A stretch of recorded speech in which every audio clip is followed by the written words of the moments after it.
오늘은 데살로니가 전서 제5장을 가지고 공부를 하겠습니다. 데살로니가 전서 제5장 1절 다 같이 읽으십시다. 형제들아, 때와 시기에 관하여는 너희에게 쓸 것이 없으면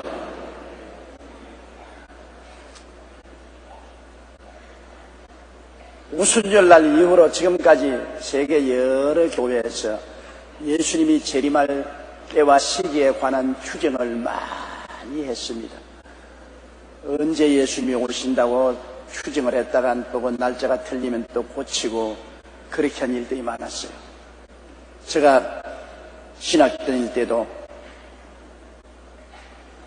특정 성도들이 성악산에 지도자와 함께 주님 오실 날을 추정해놓고 정해놓고 그 날을 기다린다고 재산 다 팔고 그러고 난 다음 흰 옷과 흰 두루마기를 전부 준비하고 성악산에 모여가지고서 매일 예배를 드리고 난 다음에 공중에 날아 올라갈 준비한다고 다 써가지고서 이렇게 준비를 하고 있었습니다. 그런데 그날이 다가왔는데 안 왔어요. 한참 날아갈 준비를 했는데 안 왔습니다. 그러니까 그 교주가 또 다른 날로 날짜를 바꾸었어요. 하나님 생각이 달라졌다고 해서 또 바꾼 그날 또 안 왔어요. 그러자 모두 낙심하고 불불 흩어지는데 이미 재산 다 팔고 직장도 안 나가고 학교 가는 애들도 다 학교 안 가게 하고 아주 개인과 가정과 생활이 만신창이가 되었습니다. 그때 하늘에 날아가려고 준비하던 사람들이 갈 데 올 데 없어 회개하고 서대문 있을 때 우리 교회로 많이 찾아와서 너무나 신앙의 혼돈이 되어서 고민하는 모습이 분명하게 보입니다. 또 몇 년 전에도 주님 재림하실 날짜를 결정해놓고 그날에 주님 재림하신다고 전부 준비하고 텔레비까지 방송에서 다 비치고 있는데 자정이 되어서도 예수님 재림하지 않았어요. 그것을 굉장히 주장하던 사람 중에 한 사람이 나를 사랑하던 제자 중 한 사람이 있었습니다. 이 사람이 시카고에서 목회를 했는데 목회를 잘했어요. 교회도 훌륭한 교회를 세우고 성도들도 많이 모이고 목회를 잘했는데 어떻게 살짝 돌았는지 그만 그 파에 넘어갔어요. 그래서 주님 오실 날을 정해놓고 난 다음 나보고도 여러 번 그날에 주님이 오신다고 통보를 하기에 내가 여러 번 경고를 했습니다. 예수님께서 말씀하기를 그날과 그 시는 아들도 모르고 천사도 모르고 아버지만 하신다고 했는데 아들도 모르는 것을 너가 어떻게 아느냐. 계시를 여러 가지 면으로 받았다. 그래서 하나님의 계시가 아무리 와도 말씀에 부합하지 아니하면 거짓 계시요 마귀의 계시니까 그 믿으면 안 된다. 나만 받은 게 아니라 우리 집사람도 같이 받았다. 집사람이 아니라 하늘에서 온 천사가 와서 말할지라도 성경에 어긋난 말은 하면 안 된다. 성경에는 그 날과 그 시 1900 몇십 년 몇월 며칠이라고 하는 그 시를 하나님 정하지 아니하신다고 하시다. 그 날과 그 때는 알지 못한다고 그래요. 하나님이 예수 그리스도를 재림시키는 것은 틀림없는 일이지만 그 날짜와 시간은 알 수 없다고 성경이 말했으니 제발 그런 짓 하지 말아야 했는데 끝까지 주장하라고 그날 온 교인들을 다 모아놓고 밤중에까지 기다리고 있고 미국의 카메라들이 올라가는 것 비치겠다고 와가지고서 전부 비치고 있는데 땡 자정이 왔는데 안 올라갔단 말입니다. 완전히 그 사람 목회 파탄이 일어났어요. 교인들은 다 흩어지고 그 사람 목회는 파탄이 일어나서 지금 어디 갔는지 흔적도 없습니다. 잘못 신앙을 가지면은 개인도 망하고 가정도 생활도 엉망이 되는 것입니다. 오순절 이후에 수많은 나라에서 수많은 이단과 사설이 일어나서 예수님이 강림하시는 그 날과 그 시를 정했다가 낭패와 실망을 당하였습니다. 실제로 예수님이 재림하시는 그 날과 그 시는 아무도 모릅니다. 예수님이 그렇게 말했습니다. 그날은 아버지만 알고 아들도 천사들도 모른다고 그랬었습니다. 모르는 것을 왜 자꾸 알려고 합니까? 주님이 비밀로 작정해 놓은 것을 우리가 왜 알려옵니까? 우리는 그 시대와 환경은 짐작할 수가 있는 것입니다. 주님께서 그 시대와 환경에 관해서는 늘 성경에 말씀하셨어요. 전쟁과 전쟁 소문이 나고 처처의 기근과 온역과 지진이 있으리라. 그리고 많은 이단과 사설들이 일어나서 내가 그리스도라, 내가 주라고 하고 교회가 타락할 것이라고 그 정황을 많이 설명을 해놓으셨습니다. 우리는 정황을 살펴보고 주님 오실 날이 가까워왔구나 하는 것을 알게 됩니다. 역사적인 정황도 있고 환경적인 정황도 있고 영적인 정황도 있고 그 정황을 따라서 우리는 대개 추측할 수 있는 것입니다. 우리 역사적으로 보면은 성경에 적그리스도가 태어날 때는 옛 로마 제국이 다시 회복되어서 로마 통일이 현실적으로 이루어지고 그곳에서 적그리스도가 나타날 것이라는 다니엘서나 요한계시록의 말을 우리가 읽을 수가 있습니다.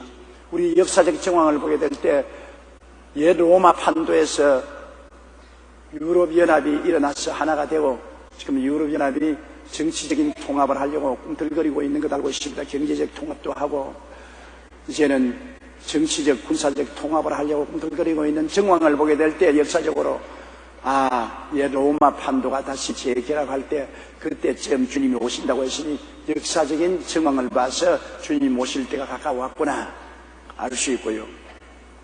또 자연재해를 볼 때 처처의 지진이 일어나고 있지 않습니까? 지금 얼마 전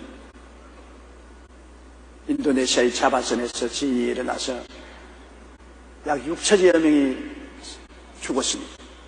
우리 교회에서도 선한 사람들을 신속히 어제 파견했습니다. 물자와 의약품을 가지고서 구제에 투입시켰습니다. 이와 같이 처처의 지진이 오고 지진의 경고가 오고 병도 에이드 같은 무서운 병으로 수천만 명이 죽어가고 또 교류 독감 같은 상상할 수 없는 병들이 생겨나고 아프리카나 아시아, 북한에 일어난 기근과 그 정황을 우리가 볼 때 세상이 굉장히 불안정한 것을 알 수가 있는 것입니다.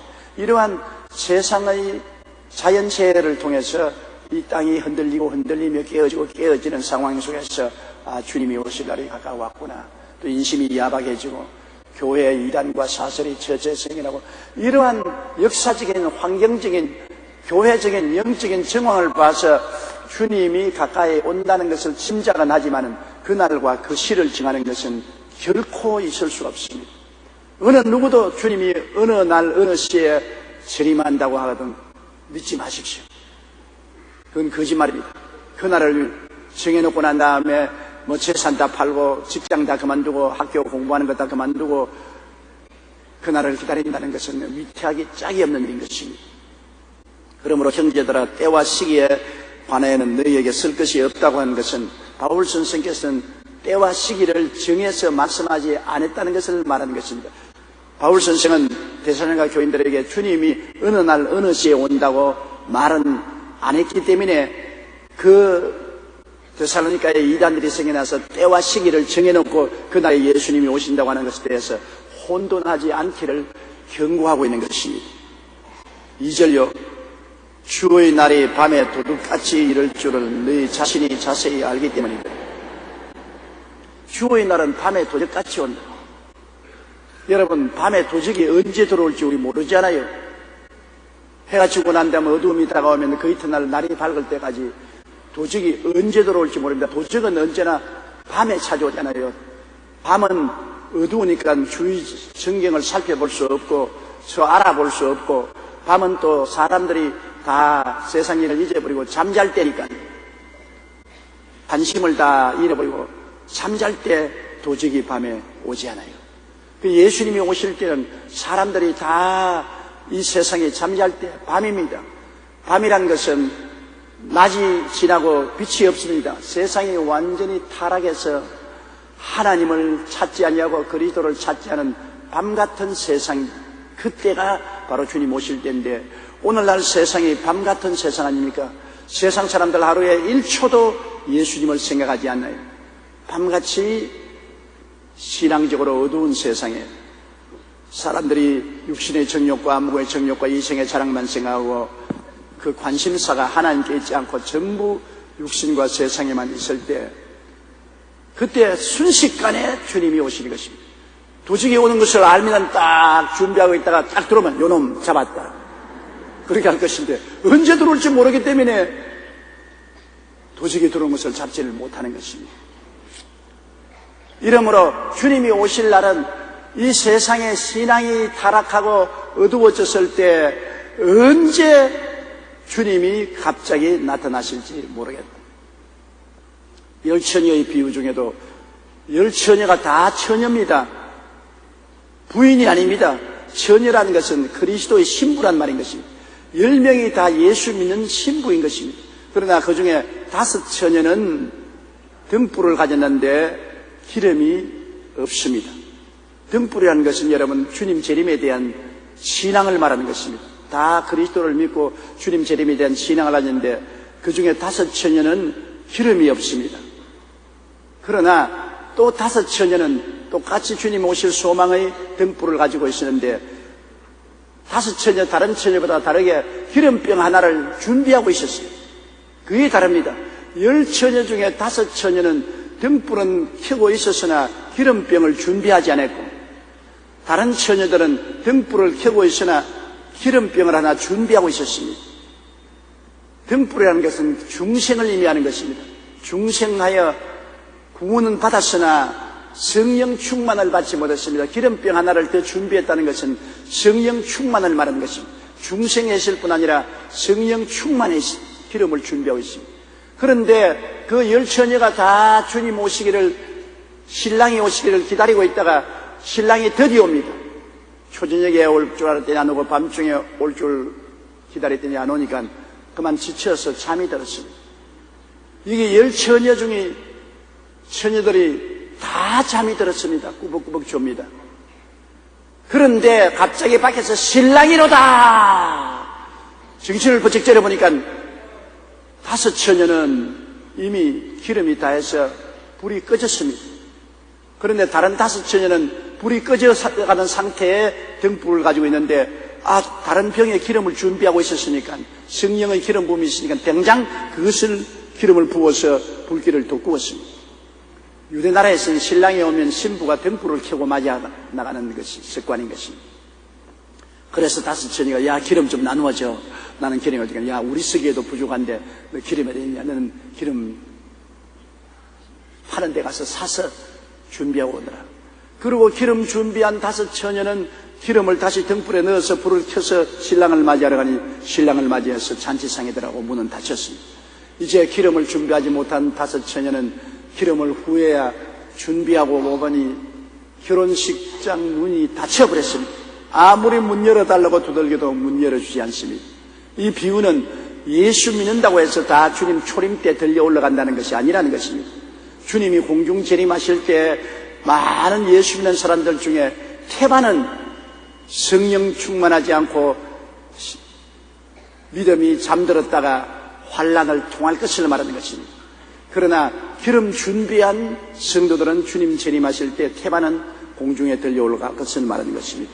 성도라고 해서 다 환난을 안 통하는 건 아닙니다. 성도 중에 일부분은 세상과 더불어 잠들었다가 주님 재림하실 때 성령 역사 없어서 들려 올라가지 못하고 환난 중에 순교를 당하거나 깨어져서 훗날에 천당에 올라간 것입니다. 우리 요한계시록에 보면은 환난 중에 많은 성도들이 순교당하여 천국으로 돌아올 것을 보여주고 있는 것입니다. 14만 4천 유대인 전도인들의 전도를 받고 수많은 사람들이 회개하고 환난 중간에 하늘나라가 올라오는 것을 보는 것입니다. 그러나 원래 환난을 통하지 않고 올라갈 성도들은 성령으로 기름 준비한 성도들이 올라가는 것입니다. 이들이 다 언제 신랑이 오실 줄 모르고 졸고 있었다고 그랬습니다. 졸고 있어요. 잘 믿는 사람도 졸음이 오고 잘 안 믿는 사람은 한밤중같이 졸 수밖에 없습니다. 그럴 때 신랑이 온다고 외치니까 한밤중에는 사람은 등불 꺼지는 것도 몰랐어요. 그러나 조금 졸한 사람은 등불이 꺼지니까 기름을 자꾸 부어가지고서 등불을 밝혀놓았던 것입니다. 이러므로 성령 충만한 것은 얼마나 필요한지 몰라요.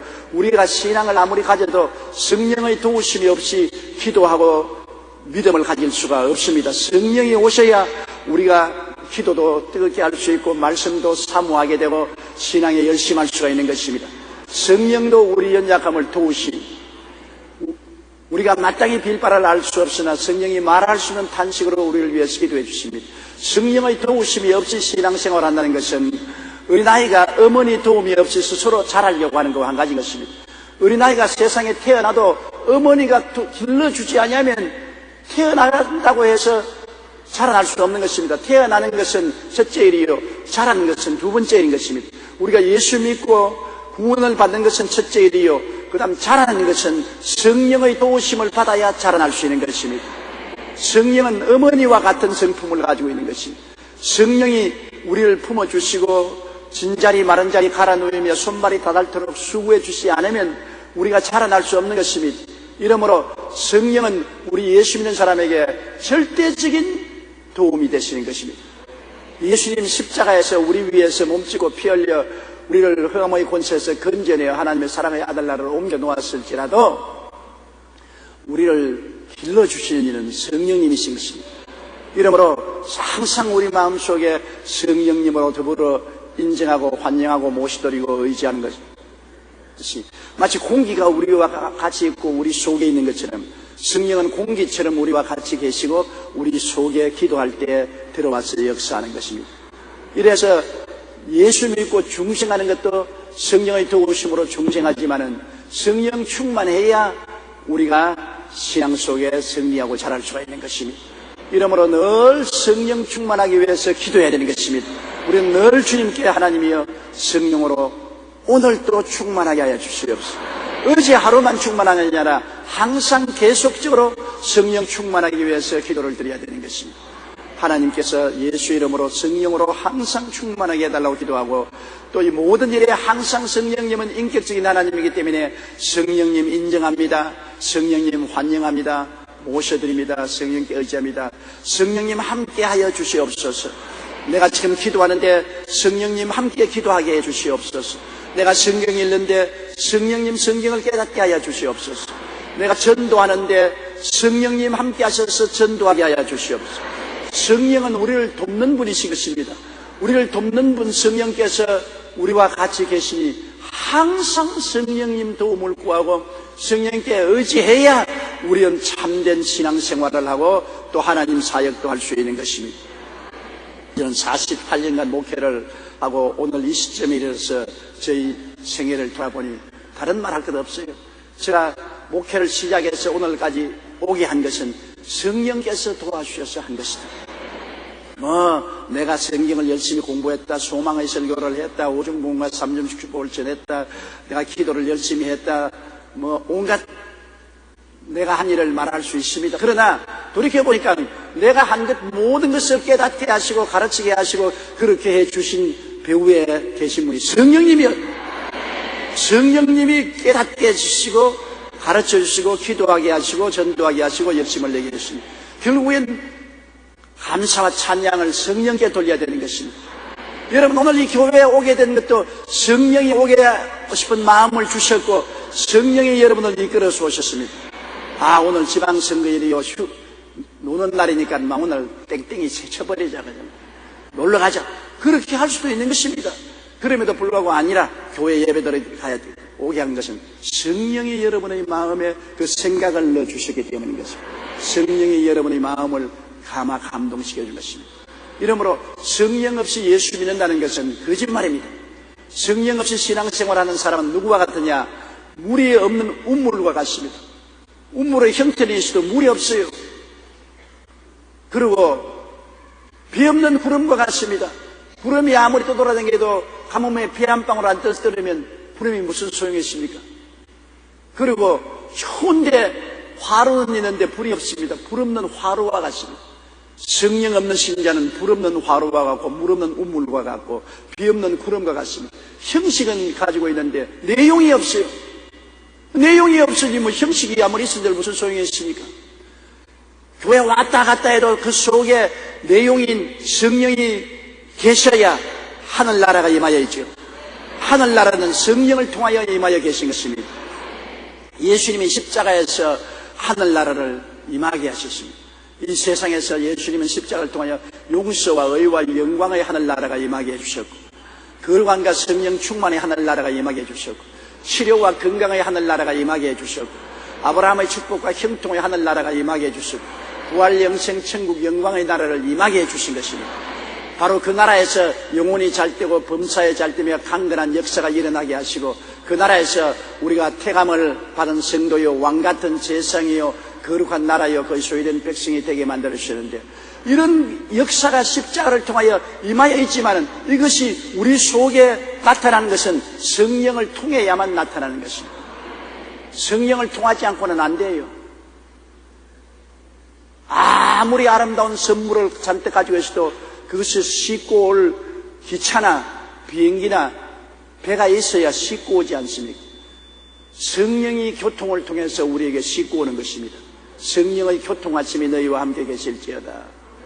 예수 그리스도의 은혜와 하나님의 사랑과 성령의 교통하심이 너희에게 임할지어다고 바울이 말했는데, 하나님의 사랑이 넘쳐나도, 예수 그리스도의 은혜가 충만해도 하나님의 사랑과 예수님의 은혜를 싣고 오는 교통수단은 성령이신 것입니다. 여러분, 오늘 아무리 교회에 오고 싶어도 차가 없으면 못 오지 않아요. 여러분이 지하철을 타시고 버스를 타시고 혹은 자가용을 타시고 뭘 타고 왔지 그냥은 안 왔잖아요. 그냥 온 사람 한번 손 들어 봐주세요. 그냥 온 사람도 두 다리 타고 왔어요. 다 타고 왔죠. 하나님의 은혜는 성령 타고 오시는 것입니다. 하나님의 사랑도 성령 타고 오시고 예수님의 은혜도 성령 타고 오시는 것입니다. 그러므로 성령을 여러분 가장 가까이 모시고 인정하고 의지하지 않고는 아무 일도 안 돼요. 여러분은 교회에 오는 것 여러 가지 수단을 타고 왔지만은 타고 온 수단을 별로 마음속에 깊이 생각하지 않습니다. 내가 교회 가는 목적이니 교회에 와야 되겠다 그 생각을 꽉 하지, 버스 타고 지하철 타고 자가용 타고 온 그것은 그냥 보통으로 생각합니다. 사람들은 예수 믿고 하나님 사랑받고 예수님의 은혜 받는 것 그냥 그게 목적이지, 그것을 가져온 성령께 대해서는 무관심하는 것입니다. 그러기 때문에 성령을 점점 잃어버리게 되면 나중에 하나님 사랑도 얻을 수가 없고 예수님의 은혜도 얻을 수가 없거든요. 하나님의 사랑이 식어진 것 아닙니다. 예수님의 은혜가 식어진 것 아닙니다. 이를 싣고 오는 성령의 역사가 사라졌기 때문에 이를 체험하지 못하는 것입니다. 예수 그리스도는 어제나 오늘이나 영원토록 동일하십니다. 성경에는 야훼 하나님은 변혁함이 없다고 말한 것입니다. 하나님은 시간과 공간을 통해서 이랬다 저랬다 변하지 않아요. 예수님은 영원히 우리와 같이 계십니다. 하나님도 변하지 않으시는데, 변한 것은 우리가 성령님을 인정하고 환영하고 모시드리고 의지하지 않기 때문에 이를 모시고 오는 성령의 수단이 없으므로 체험하지 못하는 것입니다. 오늘 순복음교회가 다른 교회보다 무엇이 달라졌나요? 다른 교회가 가진 성경도 그대로, 메시지 그대로입니다. 우리가 다른 교회보다 특별히 다른 것은 우리는 특별히 성령님 인정하고 환영하고 모시드리고 의지하고 성령 충만을 강조했다는 것입니다. 그래서 우리에게 다른 사람보다도 더 많은 하나님의 사랑을 체험하고 예수 그리스도의 은혜를 체험할 수 있었다는 것이 다른 점인 것입니다. 오늘날 하나님의 사랑은 그림의 떡이 아닙니다. 예수님의 은혜도 그림의 떡이 아닙니다. 이것이 그저 성경에 있는 그림의 떡으로만 있으면 큰일 납니다. 우리의 생활 속에 하나님의 사랑을 체험해야 되고 예수 그리스도의 은혜를 체험해서 우리의 실제적으로 영혼이 잘됨같이 범사에 잘되며 강건하고 생명을 얻되 풍성히 얻는 역사가 일어나야 되는 것입니다. 하나님과 함께 더불어 사는 역사가 일어나야 돼요. 그것을 실천시켜주는 역사가 성령의 역사인 것입니다. 성령 없이는 정말로 안 된다는 것을 여러분 알아야 돼요.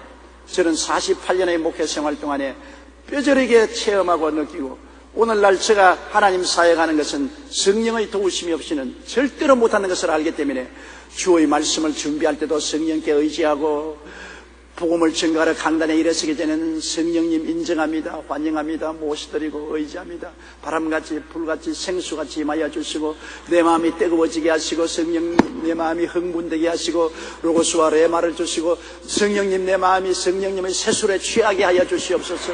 성령 없이면 못합니다. 성령께 간구하고 성령님과 같이 와서 지금도 성령님과 함께 있어요.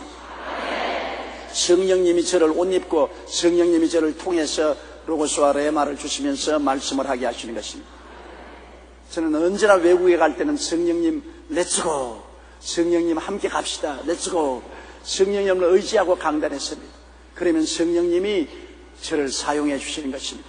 내가 잘나서 무엇을 할 수 있는 것은 결코 아닙니다. 성령님이 지혜와 총명을 주시고 모략과 재능을 주시고 지식을 주시고 능력을 주시고 역사를 해 주시는 것입니다.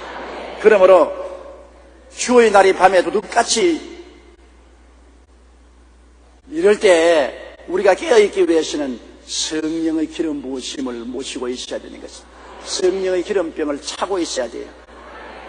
재림의 희망만 가지고 꾸벅꾸벅 졸지 말고 재림의 희망의 등불을 가지고 있으면서 성령의 기름을 딱 준비하고 있어야 돼요. 그러면 언제나 주님이 신랑이 이러다 오시면 성령님이 가자! 렛츠고! 주님을 맞아 나갈 수가 있는 것입니다. 3절요. 그들이 평안하다 안전하다 할 그때 임신한 여자에게 해산의 고통이 이름과 같이 멸망이 갑자기 그들에게 이르리니 결코 피하지 못하리라. 인본주의자들은 세상이 점점 평안하다 그리고 안전하다고 말합니다. 하나님 없이 인간 중심으로 사는 사람들은 인간적인 꿈을 가지고 자기들이 인간의 능력으로 수단과 방법으로 세상을 더 안전하고 평안하게 만들 수 있다고 생각하는 것입니다.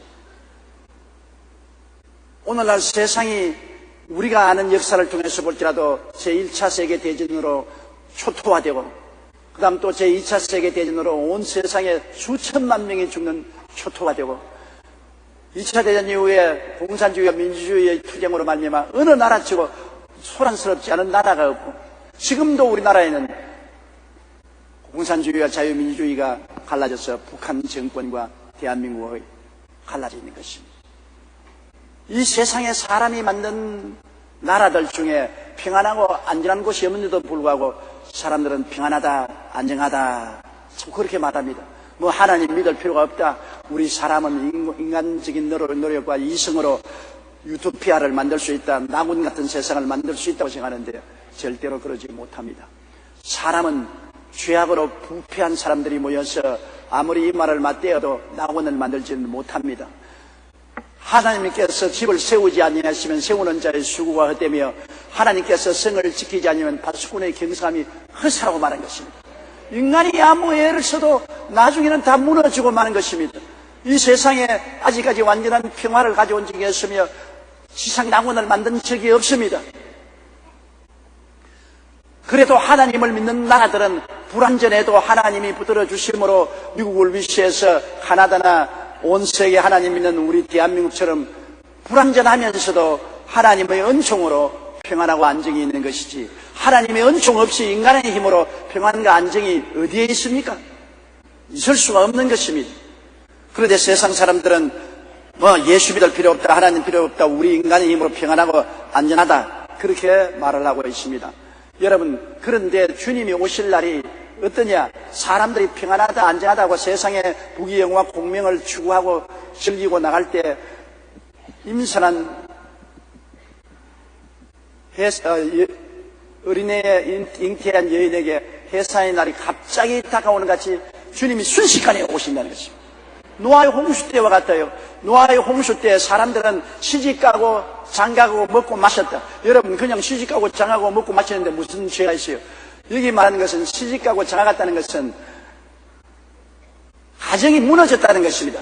그저 만났다가는 헤어지고 만났다가는 헤어지고 그냥 시집 갔다가는 두고 장가 갔다가는 그만두고 또 시집 가고 또 장가 가고 또 시집 가고 또 장가 가고 또 시집 가고 또 장가 가고 또 시집 가고 장가 가고 완전히 노아시대의 세상은 음란하고 방탕한 세상이 된 것입니다. 가정이 깨어졌어요. 하나님이 정하신 결혼관이 없어버린 거예요. 완전히 시집가고 장가가며 먹고 마시던 것도 우리 30세 때 먹고 마시는 게 뭐가 나빠요? 그들이 먹고 마시는 쾌락주의인 것입니다. 쾌락을 위해서 술 퍼먹고 마시고 마약 중독에 걸리고 온갖 행패가 다 이러십니다. 그러므로 먹고 마시고 시집가고 장가가고 그러면서 좋다 평안하다 그럴 때 갑자기 하늘문이 열리고 땅이 갈라지고 홍수가 나서 1년 내내 홍수에 모든 세상은 다 멸망받고 하나님의 말씀에 순종하고 방주를 만들어 들어간 노아의 8식구만 살아남았던 것입니다. 소돔과 고모라도 안 가지요. 소돔과 고모라 성도 멸망받기 전까지도 음란하고 방탕하고 다른 색을 쫓아가며 평안하라고 야단 법석을 아, 우리는 죄악 가운데 평안하다고. 그럴 때 순식간에 하나님께서 유황불을 쏟아 부어서 소돔과 고모라 성이 멸망했습니다. 이 세상도 한 가지입니다.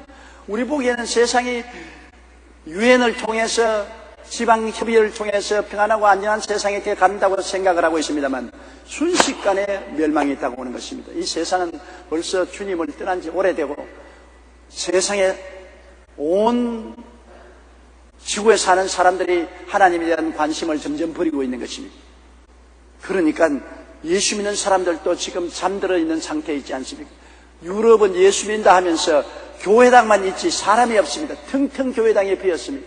예수 믿었던 습관만 남아있고 실제적인 신앙은 사라져가고 있는 것입니다. 이러한 상황 속에서 순식간에 주님께서 오신다는 것입니다. 여러분 오늘 우리 여자 성도들은 다 알잖아요. 어린애기를 가졌다가 언제 갑자기 진통이 올지 모르잖아요. 순식간에 진통이 오면 어린애기가 나오는 것입니다. 어린애기 나올 때 일주일 전에 엄마 내 나올 테니까 준비해. 어린아이가 그렇게 선전 보고하고 나오지 않아요. 갑자기 진통이 다가오지. 이처럼 우리 세상에 편안한 가지 있다가 갑자기 주님께서 다가오는 것입니다. 주께서 호령하고 천사장이 고함을 치고 나팔 소리가 천지에 진동하고 온 세상 사람들이 눈이 휘둥그레 쳐다볼 때 그냥 두 사람이 밭에서 일하다가 한 사람은 덜려 올라가고 한 사람은 남고 두 사람이 잠자다가 한 사람은 덜려 올라가고 한 사람은 남고 두 사람이 아침 짓다가 한 사람은 덜려 가고 한 사람은 남고 지구가 둥 거니까요. 성경에는 보면 지구가 둥그다는 것을 그때 분명히 표시하고 있습니다. 밭에 일하다가 두 사람 중에 한 사람 덜려 올라가고 아침에 맷돌 가다가 안식 식사 준비하여 맷돌 가다가 한 사람 덜려 올라가고 한 사람 남고 두 사람이 자다가 한 사람 덜려 올라가고 한 사람 남고. 왜냐하면 미국이 낮이면 우리는 밤이고 영국은 아침이니까. 굉장할 것입니다. 갑자기 자고 나니까 남편이 없어졌다, 아내가 없어졌다, 경찰 신고가 들어오고, 자동차를 타고 가다가 버스 운전수가 사라져버려가지고서 버스가 대형사고가 나고, 공중에 비행기가 날아가다가 조종차가 사라져버려가지고서 비행기가 온데간데 없었고, 곤두방태를 치고, 배가 바다에 침몰하고, 양사방 온 세상에서 사람 잃어버린 신고가 들어오고, 우주인이 와서 온 세계를 뒤흔들어 놓고 수많은 사람을 납치해서 우주로 데려갔다고 야단 법석을 합니다. 세상에 한 크게 소용돌이가 일어날 것입니다. 그때 교회도 오면은 어떤 교회는 과반수가 들려 올라가고 과반수는 남고 어떤 교회는 홀랑 다 올라가 버리고. 그런데 여러분 그때 세상에 요동설 때 예배나 드려야지 교회에 설렁설렁 오면 교회 목사도 없고 장로도 없고 집사도 없고 돌았나 오늘 예배를 보러 왔는데 왜 목사도 장로도 집사도 없나 그렇게 말할지 모르겠습니다만 이미 다 올라가 버리고 늦었어요. 여러분 어느 날 여러분 교회에 왔는데 보니 교회 교인들이 태반이 없어졌거들랑 여러분 뒤에 쳐진 줄 아십시오. 그러니까 깨어 있어야 돼요. 주님이 나팔 부실 때 우리가 올라가야 돼요. 성령의 기름을 준비한 사람은 올라가요. 영적인 주께서 호령도 영적인 호령이요. 천사자의 고함도 영적 고함이요. 하나님의 나팔도 영적인 나팔이기 때문에 영이 깨어있는 사람은 들리지 영이 안 깨어있는 사람은 안 들리지 않아요. 영이 안 깨어있는 사람은 안 들려요. 영적으로 성령의 기름 준비한 사람은 그 소리가 아주 똑똑히 들려서 정신 차리고 다 변화되어 올라가지만, 영적으로 잠든 사람도 안 들리고 영적으로 죽은 사람도 안 들려요. 영적으로 죽은 사람은 영 안 들리고 영적으로 잠잔 사람은 깨어나 보니 늦었더라. 그래서 늦게야 수선을 떨다가 실년 환란 반쯤 통하게 되는 그런 위기를 겪게 되는 것입니다.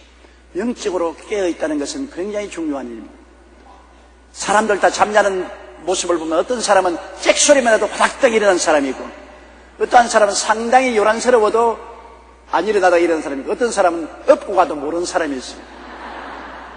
잠도 서푸른 잠이 들면 좋은데 깊이 잠든 사람은 이건 참 큰일입니다. 예수를 믿다가 신앙에 잠이 들어서 조금 잠든 사람은 조금만 흔들어도 깨어나지만은 영 깊이 잠든 사람은 엎고 가도 모르는 사람은 이건 정말로 낭패에 처한 것입니다. 오늘 수요일날 예배에 들어온 사람은 안 자는 사람이 왔어요. 여러분은 걱정할 필요가 없어요. 잠든 사람은 여기 안 와요. 여러분은 다 잠에서 깨어있는 것을 하나님께 감사하십시오. 4절요. 형제들아 너희는 어두움에 있지 아니하며 그날이 도둑같이 너희에게 임하지 못하리니. 어두움에 있으면 캄캄하여 천지를 모르잖아요. 그러나 우리는 빛 가운데 있습니다. 빛 가운데 있다는 것은 뭐냐? 말씀을 알고 있다는 것입니다. 말씀을 읽고 말씀을 깨닫고 있는 사람은 빛 가운데 있어요. 말씀을 모르고 깨닫지 못하는 사람은 어두운 가운데 있어요. 우리는 말씀을 통해서 알고 있기 때문에 시대를 봐서, 환경을 봐서, 영적 상태를 봐서 주님 오실 날이 가까워왔구나 말씀대로 말씀을 깨닫고 알고 나를 준비하죠. 빛 가운데 있는 사람은 깨닫고 준비를 하죠. 그러나 어두운 데 있는 사람은 캄캄하니까 아무것도 모르니까 그냥 준비를 안 하고 늘어지게 잠을 자는 것입니다.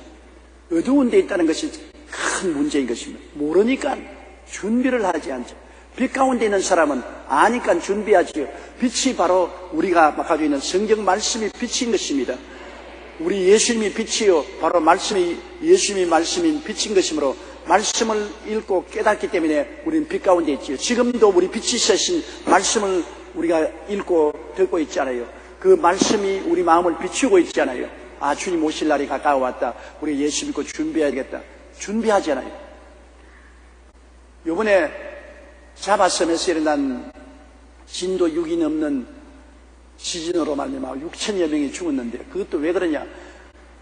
어두운 가운데 있기 때문에 지진이 일어날 것을 미리 알았으면, 준비를 했으면 그 지진을 많이 피할 수 있었습니다. 그러나 지진이 있는 것을 모르고 준비 안 했기 때문에 모든 건물들도 내진 설계가 없으므로 그대로 무너졌죠. 요사이 건물들은 다 내진 설계를 합니다. 더구나 일본같이 지진이 많은 나라는, 일본 동경 같은 곳은 어마어마하게 내진 설계를 합니다. 한 진도 5, 6이 흔들려도 안 무너질 정도로 건물을 설계를 해요. 그건 빛 가운데 있다는 것입니다. 지진이 무서운 것을 알고 있기 때문에 지진에 대비해서 설계를 했으므로 한 5, 6도 흔들려도 동경은 무너지지 않아요. 우리나라에도 지금은 건물을 지을 때 지진 내진 설계를 꼭 해야 되는 것입니다. 그래야 지진이 나서 흔들려도 안 무너져요. 모르는 사람이 무너지지, 알고 있으면 무너지지 않아요. 제가 미국 샌프란시스코에서 진도 6 이상의 지진이 일어났을 때 산호세 그 한가운데 있었어요. 지진의 진동에 저 멀리 떨어져 있으면 좀 괜찮은데 한가운데 있었어요. 그런데 하나님이 정말 보호를 해주셨습니다. 제가 그 샌프란시스코 산호세 갈 때 내 호텔 예약을 김 변호사에게 연락을 해서 했어요. 아주 고층 빌딩 호텔에 높은 층 견망이 좋은데 호텔 방을 예약해달라고 부탁을 했습니다. 그러고 난 다음 샌프란시스코에 가니 공항에 나왔는데 김 변호사 얼굴이 하얘요. 왜 얼굴이 하얗냐니까 아이고 목사님이 호텔 준비를 하라 그랬는데 내가 잊어버리고 호텔 준비를 못했으며 어찌 화가 나는지. 야, 이 병신아, 아니 네가 변호사야. 변호사쯤 된 사람 보고 내가 집회 오는데 호텔 준비를 했는데 호텔 준비를 잊어버렸더니, 아니 내가 잊어버리고 비서에게 말한다는 것을 그만 깜빡 잊어버린. 내가 얼마나 화가 나는지 쥐어받고 내가 욕을 하고 구박을 하고, 그때서야 호텔을 준비하니까 큰 호텔마다 다 방이 없어요. 목조 건물 4층 호텔 제1류 호텔이 하나 있어서 산호세 목조 호텔로 들어갔습니다. 그러니까 나무로 지은 호텔이고, 그 호텔에 들어가서 보니까 별로 시설이 좋지만 내가 들어가 앉아가지고서 나쁜 놈, 아니 어른을 갖다가 이렇게 대접할 수 있느냐, 나쁜 놈 봐라 이놈, 내가 두고 보지 않냐, 내가 너에게 한번 보복을 하겠다. 그러고 내가 뭐라고 기도했냐면, 하나님 내내 기도하고 김 변호사가 호텔을 준비하도록 부탁을 했는데, 하나님 왜 김 변호사님에게 그것을 기억나게 해서 좋은 호텔 예비 안 해주시고 이런 이류 호텔로 들어오게 하십니까? 하나님 내 기도를 안 들어주십니까? 그래서 그날 밤을 잤어요.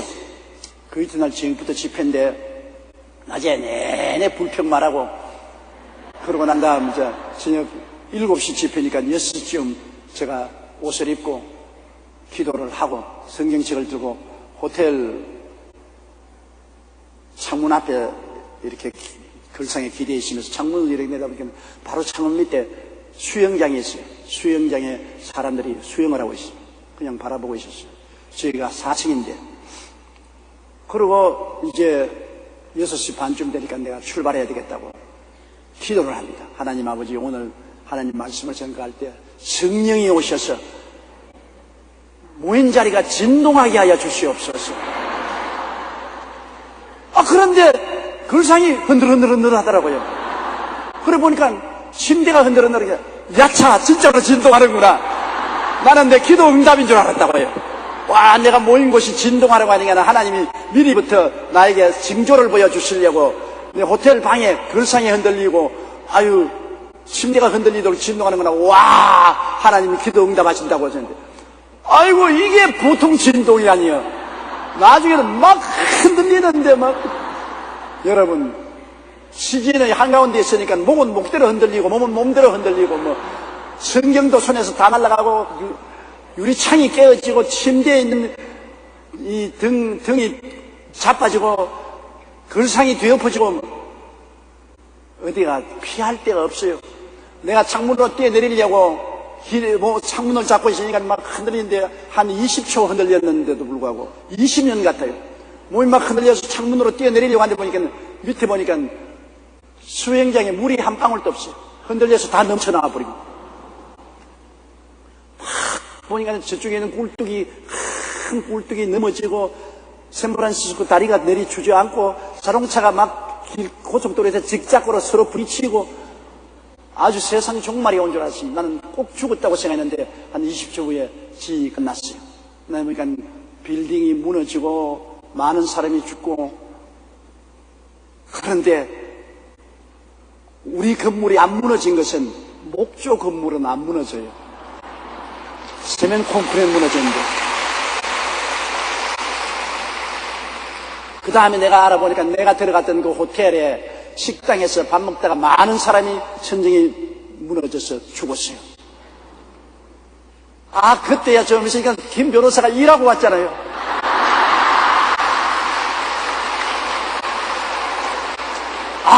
목사님 나를 구박했지만 내가 목사님 생명을 살린 것 알지 못하냐고. 나를 그렇게 고박하고 나를 괴롭혔지만 하나님이 나를 사용하사 잊어버리게 만들었다고. 목사님이 안 돌아갔을지라도 그 높은 빌딩에서 20층 위에서 흔들렸으면 지금쯤은 몸에 부상을 입고 집회도 못 나갈 것입니다. 4층이니까 조금만 연습용으로 흔들렸지. 그때야 김 변호사가 어찌 고와 보이는지 내가 끌어안고 머리를 쓰다듬어주고, 하나님 감사합니다. 좋은 호텔에 못 들어가고 김 변호사 잊어버리게 해서 이류 호텔에 들어가게 한 것을 감사합니다.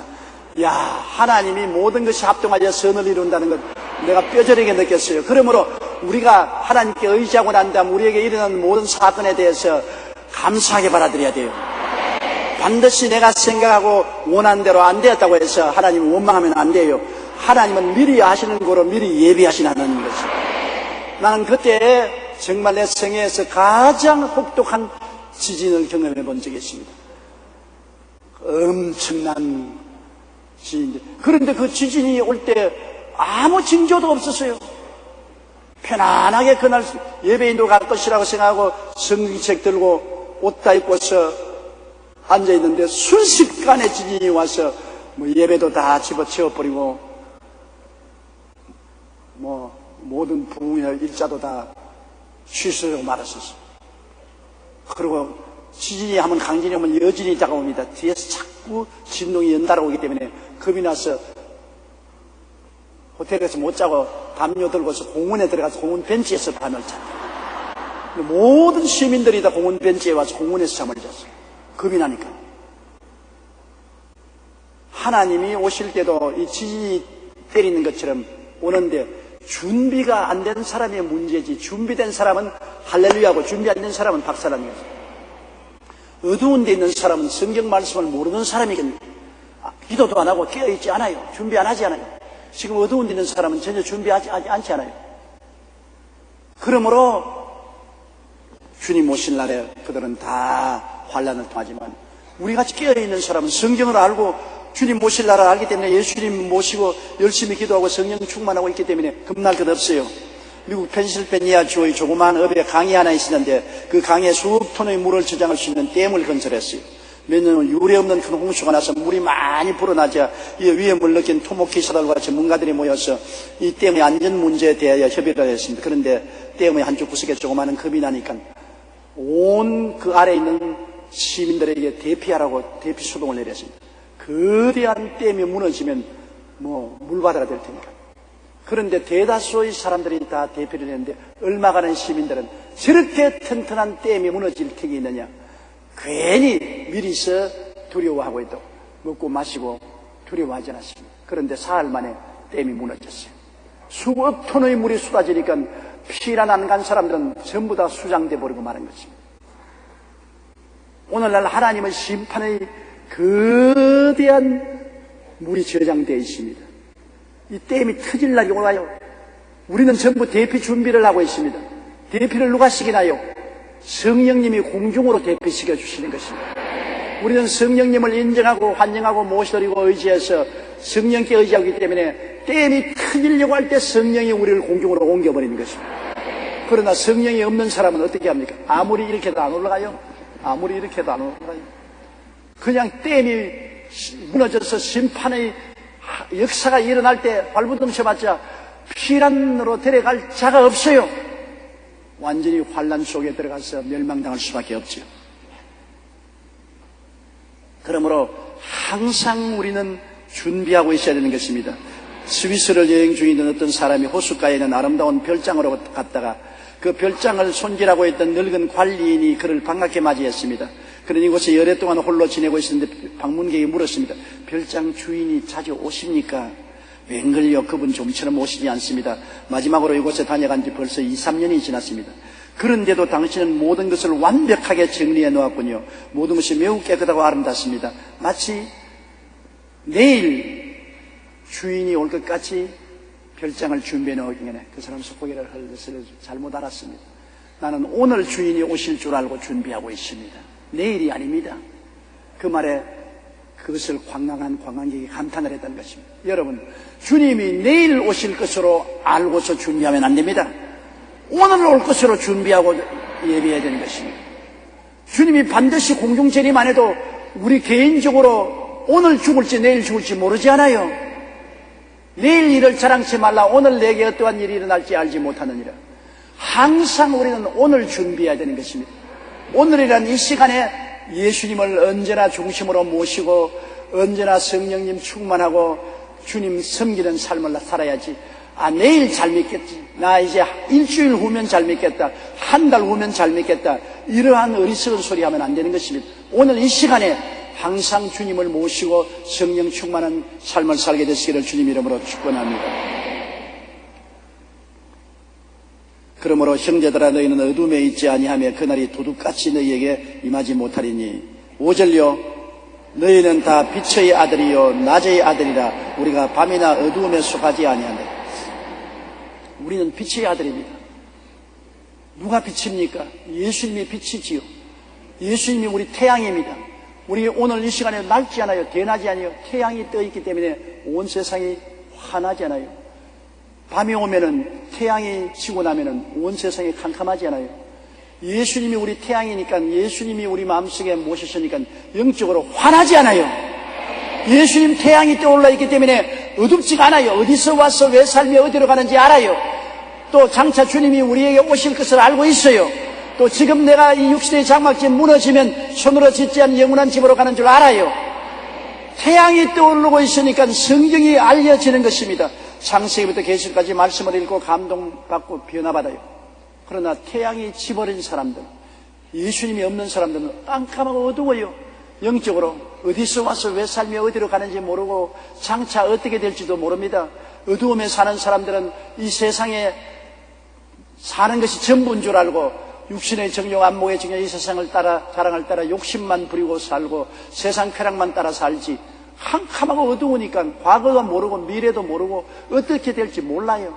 우리는 빛의 자녀들인 것입니다. 예수님이 빛이심으로 빛 안에 살고 있으니까 빛의 자녀들입니다. 그러나 예수님이 안 계신 사람은 어두움의 자녀들이에요. 빛의 자녀들에게는 주님이 도적같이 올 수가 없어요. 왜냐하면 항상 오실 것을 기다리고 있는데 우리가 주님이 도적같이 올 수가 있어요. 우리 늘 기다리고 있다가 주님 오시면 반갑게 맞이하지. 그러나 어두움에 있는 사람들이 주님이 오시면 갑자기 놀라서 아이고 주님이 도대체 어떻게 이 시간에 오실 줄 우리는 몰랐다고 그렇게 말하게 되죠. 그러므로 시간이 바쁘다고 해서 빛을 등지고 어두움에 살아서는 안 되는 것입니다. 어느 집사님이 교회 집사님까지 되었음에도 불구하고 사업이 바빠지니까 아이고 손님 만나니까 오늘 주일날 예배 못 나가겠다. 오늘 사업 계획이 바쁘니까 오늘 교회 못 나가겠다. 오늘 접대 골프를 쳐야 되니까 오늘 못 나가겠다. 부인이 안타깝게 여보 만사를 제껴놓고라도 주님 먼저 섬겨야 됩니다. 세상 일은 하고 해도 끝이 없으니까 주님 먼저 섬기십시오. 묘지에 가보십시오. 그 많은 사람이 묘지에 누워있어 한가하지만 그 사람들이 세상에 살다 해도 시간 없어 바쁘다고 교회 안 나왔던 사람들이 오늘날은 묘지에 묻어있지 않습니까? 시간은 언제든지 있어요. 그러니까 하나님 모시는 시간을 등한히 느끼지 마시고 내가 장차 잘 믿겠다. 좀 벌어놓고 좀 한가하고 은퇴하거들랑 그때 열심히 나갈게요. 그러다가 그만 이 양반이 죽었어요. 죽어가지고서 천사 앞에 섰는데 천사가 생명책을 쫙 펼쳐보더니 당신 이름이 없는데 내 이름이 없다니요. 내가 한국에 있는 아무개 교회에 집사인데요. 내 이름이 없을 턱이 없는데 다시 한번 살펴보세요. 쭉 보니 당신이 교회에 나간 집사지요. 나 바빠가지고만 잊어버렸습니다. 당신 이름 들어가는 거. 그러면 나 천당에 넣어주세요. 어떻게 되었든 생명책에 이름이 없는 사람은 못 들어가요. 내가 바빠서 잊어버렸어요. 그러므로 당신 이름이 없으니까 당신 지옥 갈 수밖에 없어요. 그래서 천사를 잡고서 엉엉 울면서 왜 아무리 바빠도 내 이름은 잊어버리지 말아야지요. 바쁘다고 내 이름 잊어버리면 어떡합니까?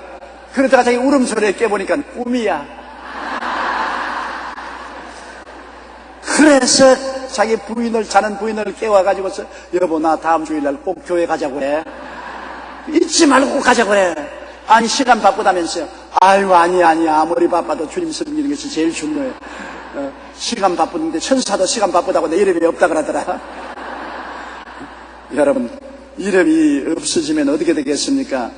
그날이 도적같이 올 때라도 우리들은 깨어있으니까 걱정할 것 없습니다. 예수를 잘 믿고 빛 가운데 있는 사람은 언제 와도 걱정할 것 없어요. 그러니 도적같이 올 수가 없지요. 새벽에 와서도 좋고 밤중에 와서도 좋고 초연에 와서도 좋고 깨어있으니까 영적으로 깨어있으니까 언제 와도 신랑을 맞으러 나갈 수 있는 것입니다. 잠드는 사람이 문제지요. 잠들었으니까 새벽에 도적이 들어올 수도 있고 밤중에 들어올 수도 있고 초저녁에 도적이 들어올 수도 있지요. 우리는 깨어있고 빛 가운데 있으므로 언제 와도 오케이, 좋습니다. 깨어있는 것이 가장 중요한 것입니다. 6절요. 그러므로 우리는 다른 이들과 같이 자지 말고 오직 깨어 정신을 차릴지라. 깬다는 것은 예수 그리스도를 늘 중심에 모시고 있는 것이 깨어있는 것입니다. 예수님이 태양이니까 낮에 자는 사람은 없지 않아요. 예수님이 태양으로 우리 마음속에 계십니다. 예수 그리스도가 너희 안에 계신지 확인해보라. 그리스도가 너희 속에 계신 것을 모르면 버린 자라고 말했습니다. 예수 그리스도가 우리 속에 계신 것을 알지요? 예수님을 구주로 모셨지요? 지금 이 자리에 계신 거 알지요? 여러분은 깨어있는 사람들인 것입니다. 걱정할 것 없어요. 여러분은 빛 가운데 계셔요.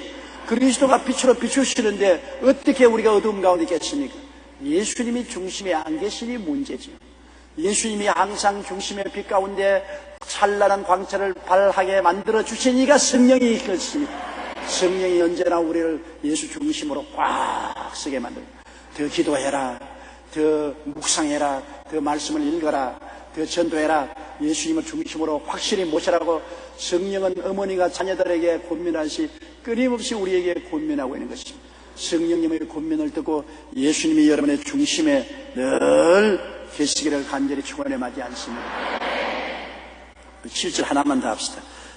자는 자들은 밤에 자고 취하는 자들은 밤에 취하되. 자는 자들은 밤에 자죠. 취하는 자들도 밤에 낮술 먹는 사람은 미친놈이고, 술은 다 밤에 먹지 않습니까? 그런데 밤에라도 너무 과음하면 신세 망치는데요. 자는 자들은 밤에 자고 취하는 자들도 밤에 취한다는 것은 뭐냐면, 마음에 태양이 없으면은 영적으로 잠을 자게 하고 영적으로 죽게 된 것입니다. 그러니까 예수 없는 사람은 온 세상이 밤이라, 인생 전체가 밤이라, 일평생이 다 밤이라, 그저 밤에 그저 잠만 자요. 세상 잠을 자요. 하늘나라는 안 깨어있고 세상 잠만 자요. 헛된 꿈만 꾸어요. 그리고 세상에 취해서 살아요. 탐욕에 취해서 돈, 지위, 명예, 이것만 취해야지 예수 그리스도와 하나님에 대해서는 조금도 몰라요. 선거를 끝마친 사람들, 선거 전에 돌아설 때 예수님과 하나님에 대한 생각은 다 모르고 그저 표만 달라고 표만 따라다닌 것처럼, 여러분, 밤에 있는 사람은 완전히 세상 잠에 콜콜 자고 세상에 취해서 자지만은, 예수님이 있는 사람은 이 세상에 살아도 깨어 있습니다. 가정을 이루어도 깨어 있고, 사업을 해도 깨어 있고, 직장에 나가도 깨어 있고, 항상 예수님이 중심의 비침으로 깨어 있고 세상에 취하지 않습니다. 주님 중심으로 하늘나라 성령으로 취해서 살게 되는 것입니다. 그러므로 우리는 정신을 차리고 있을 수가 있는 것입니다. 예수님이 얼마나 좋은지요. 성령께서 예수님을 우리에게 믿게 해주시고 예수님을 중심에 모시게 해주시고 튼튼히 예수님을 붙잡게 해주시니 또 얼마나 좋으신지요. 아버지가 이 모든 은혜를 우리에게 베풀어 주시니 얼마나 좋은지요. 우리는 택하신 사람들인 것입니다. 여러분, 이 세상 사람과 같지 않습니다. 이 세상에서 택함을 받아서 예수님의 나라로 옮겨진 사람들인 것입니다. 여러분들은 모두 다 왕 같은 제사인 것입니다. 왕이요. 무슨 왕이냐? 뱀과 정갈을 밟으며 원수의 모든 능력을 제어할 권세를 가진 왕들인 것입니다. 뱀과 정갈은 마귀와 귀신들인 것입니다. 마귀와 귀신들을 짓밟아버리고 쫓아내고, 내가 사자와 독사를 밟으며 젊은 사자와 뱀을 발로 누르리라 하신 것입니다. 사자 같은 마귀와 독사 같은 귀신들을 예수 이름으로 쫓아내고 물리쳐버릴 수 있는 왕 같은 사람들이요, 하나님을 예배드리는 제사장인 것입니다. 제사장은 하나님 예배하는 사람이 제사장이니까, 여러분은 마귀에 대해서는 왕이요, 하나님에 대해서는 제사장이요, 왕 같은 제사장이 되었고 거룩한 나라요, 하나님 나라가 임하여 계십니다. 예수님이 태양같이 비치는 하나님 나라가 임하여 계십니다.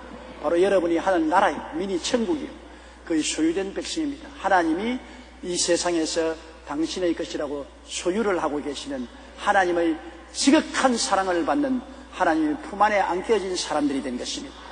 얼마나 놀라운 우리 특권을 가지고 살지 않습니까? 이러한 특권을 가지고 우리 매일같이 우리는 빛 가운데 있고 낮에 속하고 주님 언제 오시더라도 오실 준비를 매일매일 마음속에 하고 살게 되시기를 주님 이름으로 축원합니다.